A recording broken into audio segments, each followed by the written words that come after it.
Welcome back to More Moss to the People. My name is Asa Nilsson, and I am your host.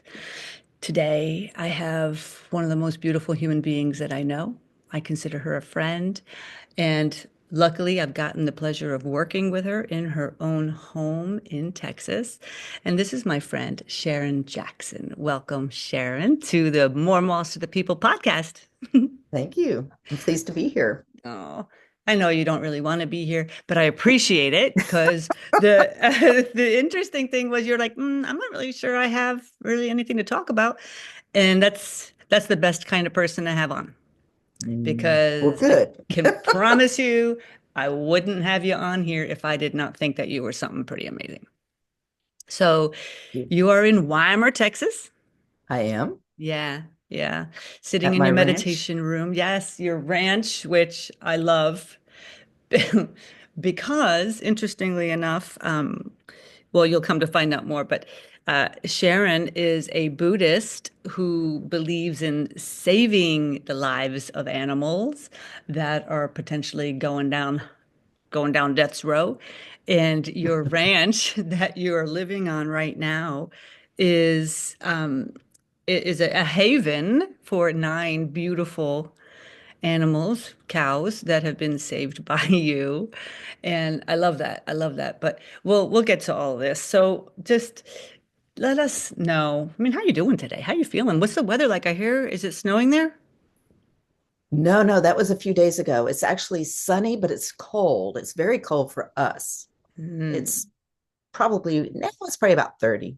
Oh, But when I woke up, it was 25. That's cold for us. well, that's cold for everybody.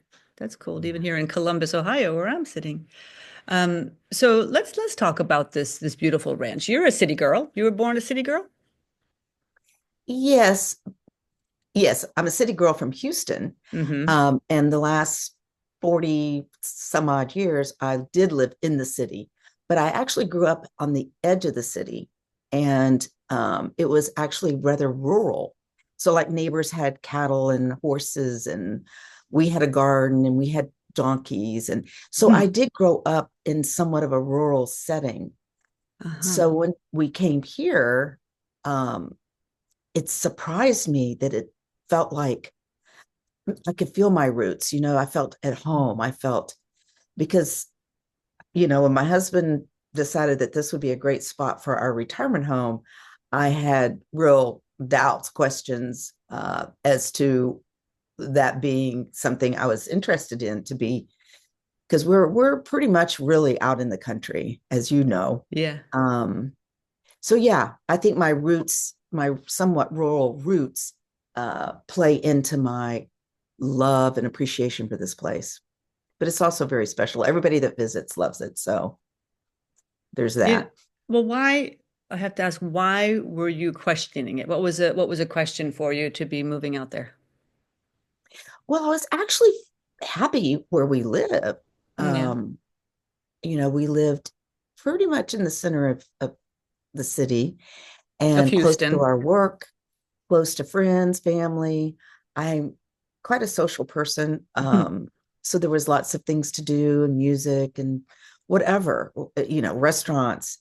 And so to be out here where there's really very, very, very little of that, none actually in Weimar, Mm, except our little neighborhood tavern, yeah.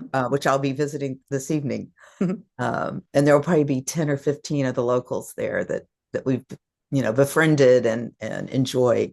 Mm, So it was an amazing surprise, all that this place has offered us. mm, Um, and we pretty quickly started spending more time here than Houston, and then gradually uh, we're full time. mm. We have been full time for maybe 3 years now. Yeah. I love that. I mean, even though you were uh, in your younger years, you were on the more rural area of Houston.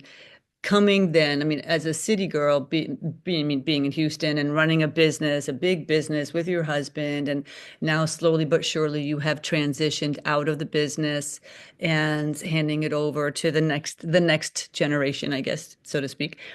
Um, what I love is the guests that I ask to have on this podcast. The reason I typically want them is to show that there's more than one way of having to live your life. And Mhm. just because everybody goes down this path doesn't mean that you also have to go down this path if it's not calling to you. And you choosing to to change your entire lifestyle, really. I mean, to go from, I know you have a big love of music and you have a huge love of animals, which I love, and you of course get to appreciate that every day now.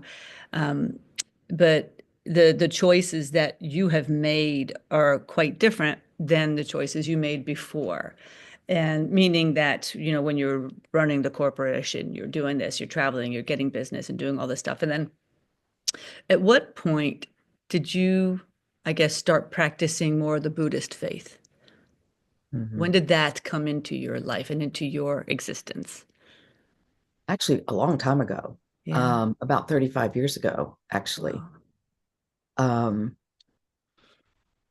yeah, about 35 years ago. And, you know, it's probably, other than meeting my husband, Mm. it was the most important and life-changing choice, opportunity, experience of my life. Mm. And I did practice a lot when I was in Houston. I did a lot of retreats. I went to Nepal. I went to Tibet. I Mm. went to Nepal twice in Tibet, and did a lot of retreats in Colorado with my teachers. So even though I was in Houston, I still did a lot of Buddhist practice, and you know, it began to really transform my way of experiencing life. Mm. Um, and being here is really quite wonderful because now it's different. It's There's a different um,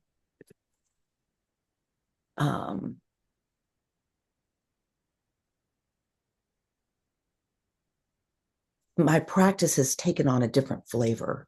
It was trying to cultivate, you know, uh, compassion and love and calm and peace. And now I'm in this environment that actually sort of embodies those things, or Mm. is very conducive to being able to now take what I practiced for all those years and really incorporate it into my being. Mm. And it sort of coincides with retirement. So I'm at a place Mm. now where uh, it's a exploration of what, not what's next exactly, because I don't really think of it like that. I think of it more as, what what will bring me alive. Sorry, I don't know how to turn this thing off. What is it? It's my notifications, and I've Oh, I tried and didn't tried. hear it. I didn't hear it. Oh, okay, good. Yeah, yeah, Maybe yeah. it's You're only good. for Don't my worry. ears and I It can doesn't ignore matter. it. So good. Yeah. Um, anyway, I just feel so blessed to be here in this place. And when I say that, I mean the town, the area, Mm. the ranch, my home, my garden, the pastures, the land. It's all just like uh, part of my journey has brought me to this place where I can really slow down. Hmm. And I think that's, for me and my experience, that is the key, because slowing down gives us the opportunity to make choices and not be reactive, but be Mm. responsive. Mm. So slowing down. And then the other thing that I'm really trying to um, practice, integrate into my daily life. So it's one thing to practice and study and learn these things, Mm. but it's really quite another to embody them and Yes, to it is. uh, incorporate them into your life. Mm. And I have been working on that, and I feel, making progress, because I am calmer than I used to be, and Mm. I am more loving and forgiving and less judgmental. Mm. All those things for sure. Yeah. Uh, but as far as really being able to stay, to sort of reside in that state rather than just visiting it, you Right. know, that requires, Dabbling in it. yes, dabbling. Hmm. Yeah, it really requires a lot of attention, Mm. the capacity to put attention on what it is that you're wanting, that you're um, attempting to experience, embody. Um, so slowing down, I think, is the first step. And then I think for me, Mhm. something I've also learned is to stay home, meaning, um, and I mean emotionally, Mm. uh, not to be so uh, given to allowing my energy to go toward and spill out into the chaos of all the things that happen in life and that we're confronted with, whether it's family drama or work drama or our own personal um, you know challenges, internal challenges. um, but you know the older I get, and so I think it's partly the Buddhist perspective, but I think it's also aging has sort of shown me and or allowed me, maybe is the way to say it, to recognize that these things aren't mine to fix. They're not Mm. mine to Hmm. Hmm.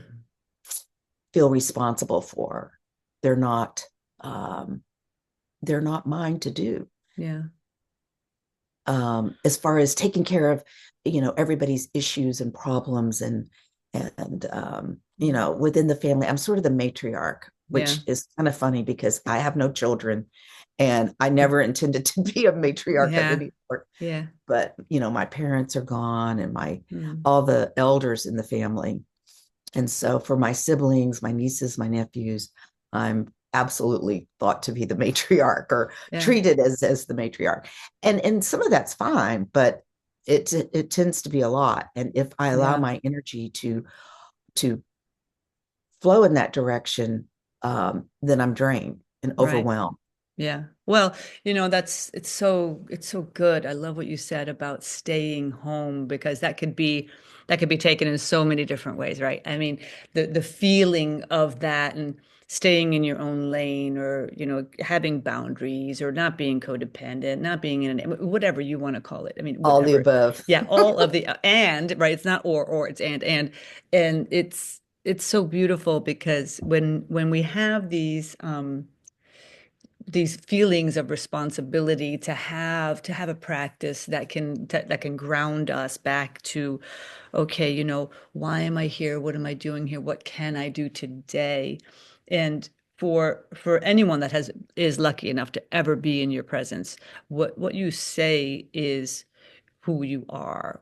I am I pick up energy so easily of other people, on other people, through other people, and being in your presence for me and my husband Tommy, to you, it is a gift. And the work that you have done on yourself to get to a place where, yes, you've studied with masters of the masters of the masters, which is terrific, but it's to remember you are the master too, right? We Mm-hmm. are our Mm-hmm. own masters. I mean, who are we in the world, and what do we want to personify, and how do we act, right? Character is always revealed, always revealed. That is a fact to me anyway.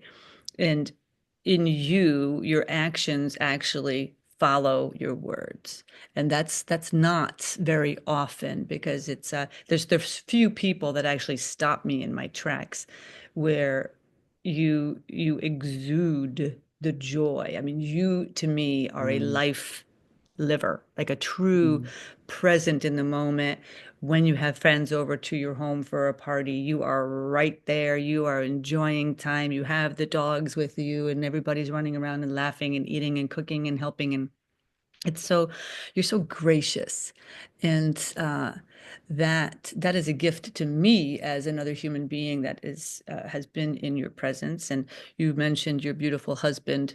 That I mean, I'm just going to say his nickname is Chip, but that is what he goes by, and we'll keep that there. But he is the kindest, gentlest person with you. Your cohort, your partner in Mm-hmm. crime, Mm-hmm. partner in life, and the kind of life that you give so selflessly to the beautiful animals. And I consider that to be a very important thing, that you are living in Weimar, Texas. I cannot say that place, on a ranch, and you are living in the middle of where people have cattle, and they have the cattle for slaughter, for food. Mm-hmm. And here you are, Miss Rancher Ranger, coming in with your husband, and you're saving the cows, keeping them on your property so that they do not become meat. And they are your family. They are your family now. That's a beautiful Buddhist, I'm sure, thing, because every animal, everything, every sentient being has the right to be here. Um, I love that. I love that about you. I mean, that can't be easy. It can't be easy to choose that life in that small town. Here you are going to the pub on your Thursday nights to meet your friends, and they're probably like, "There's a lady that saves the cows." Mm-hmm. What is Yeah, that like it's for you? amazing Yeah. that they accept it as well as they do. Yeah. I mean, that can't be easy for them. It can't be easy for you. Yeah, yeah, it's really become totally a non-issue, and that's because even though I believe that every sentient being has the right to be here and such, I don't judge at all. Mm, uh, Generally depends, but mostly I don't judge those that grew up in a culture and a lifestyle where that's not the case. right. And so I think that's what makes it work. I totally honor that. And even though I'm vegetarian, I Hmm. I offer my guest whatever, Yes. meat or seafood, because I don't eat fish either, as you know. Mm, mm, Um, so it's not I think the way I hold that belief is what allows it to be mm, uh, not such a problem here in mm. here in Yeah. ranch land. Yeah. Yeah. But I wanted to say something about Mm, when you were saying that you appreciate my presence, and I want to say to you that I absolutely feel this way about you. um, mm, mm, I love being in your presence, and mm, you bring out the very best in me. mm, So it's mm. absolutely an energetic thing. Thank you. And Yeah. Pema Chödrön, which I think if anybody has dabbled in any kind of Buddhist teachings, they are familiar with her. But she says a lot of wonderful things. But one of the things she says is, be kinder to yourself, Mm, and then let that kindness flood the world. mm, mm, mm, mm. And this Ooh. is kind of my whole thing, is if I can slow down and so be present, and I can stay home, so keep my Mm, energy focused on not on me exactly, but not scattered out, but here radiating out appropriately. So yes, I'm going to send love to someone that's struggling, but that doesn't mean I have to also worry and try to think of mm. 5,000 ways to save them, because Yeah. that's Yeah. my tendency. I'm an Yeah. over functioner. Hmm. So it's real important for me to learn this idea of Mm, staying home. mm, And anyway, I won't go there because it's mm, too long of a story. But the thing then that those two things allow, the slowing down and the staying home, mm, and this is just my little cue for myself. The third piece of that is shine on. mm, So it allows me then to do what I actually, this is my gift, or my skill, not skill, but quality that I can share. And that is my love and my compassion. And I have lots of it mm, because I believe that my heart and everyone's heart is infinite. And mm, so it's, if I take care and am present and am not spewing my energy out in unnecessary ways, but can just let it radiate, let that fire, that passion, Mm-hmm. that love, that compassion radiate, then that is what I can do for the world, you Mm-hmm. know. Which I'm not suggesting I'm some kind of savior or anything. I just mean in my Yeah, world. that's all it's not your job to save everybody, like you said. All you're doing is speaking about yourself, and that is exactly what the world needs to hear is more of this, especially right now, my God, especially right now where there is so much upheaval with so many people because there's so many things that are changing in our world, Mm-hmm. in the Western world, Scary specifically things. starting very scary things. And peace, I believe, is possible, and we need to start within, which is essentially the same thing that you're saying.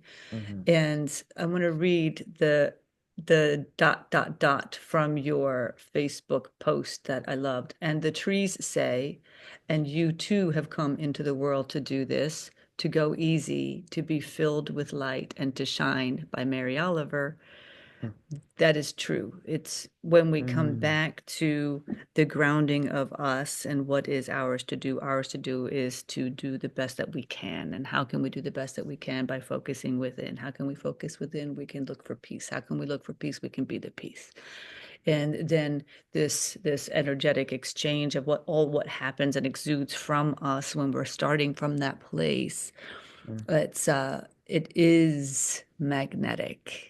And so is hatred, and so is fear when we start and lead from those places. And I know what I want to choose. I do know what I choose.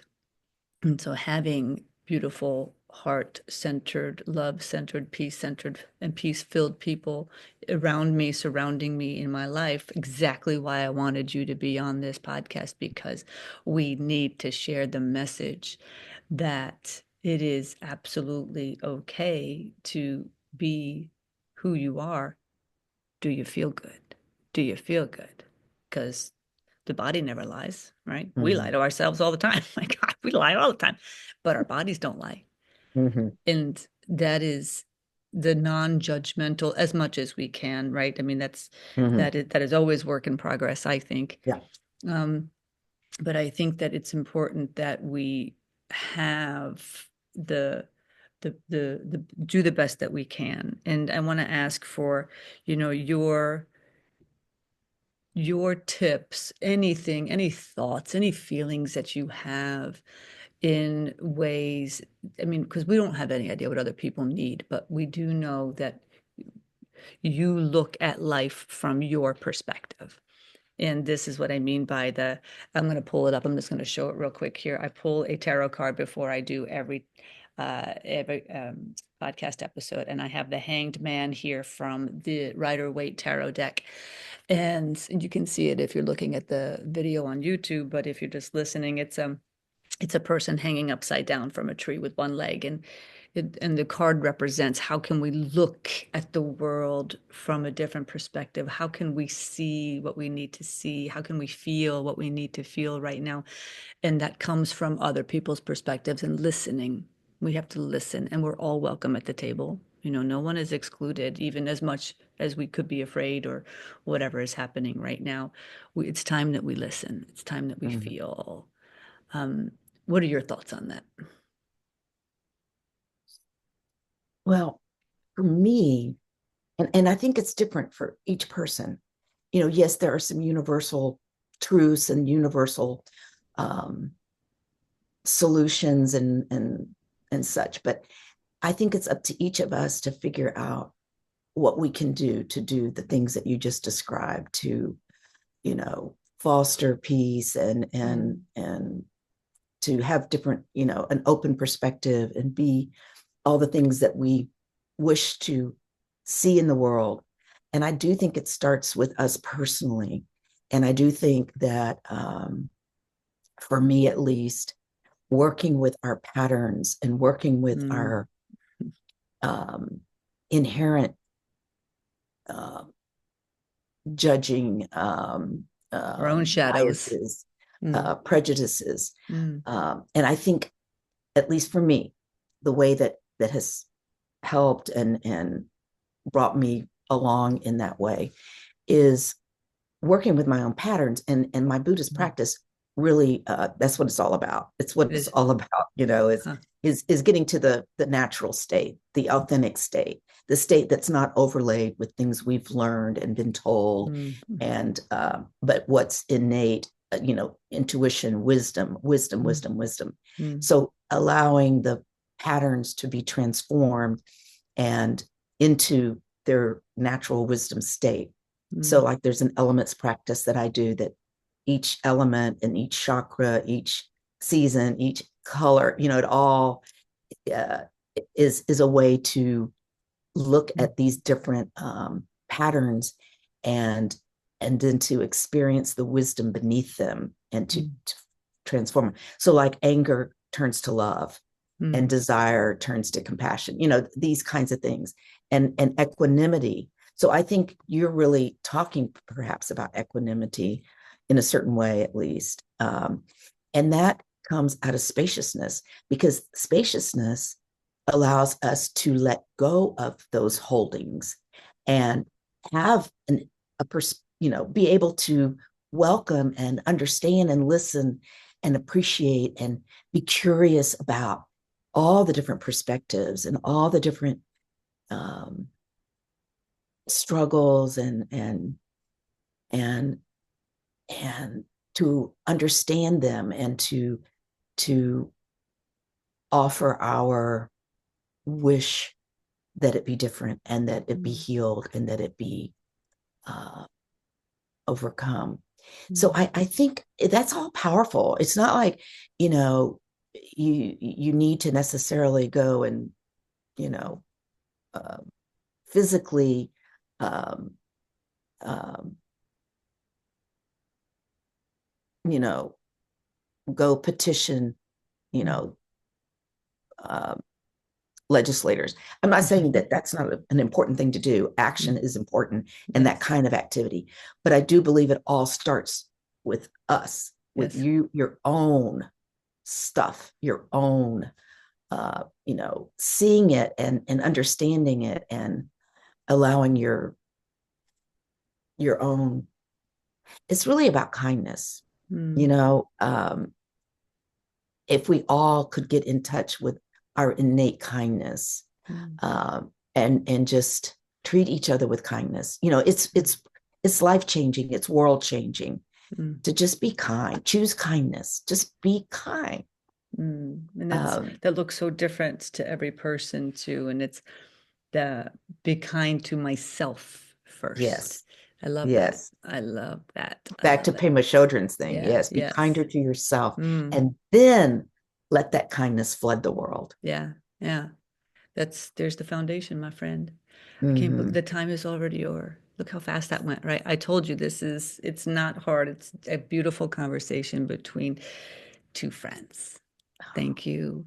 Thank Thank you. Thank you, you. Thank Sharon, you. for sharing your heart, sharing your wisdom, sharing your kindness with us today. I appreciate you taking the time. Please give my love to Chip. I will, my love. Yeah, and you take care of Thank all you. your sweet animals too. Yes, absolutely. Thank you. Thank you. Mwah. I love you, sweetheart. Take care. I love you too. Thank you. Bye bye.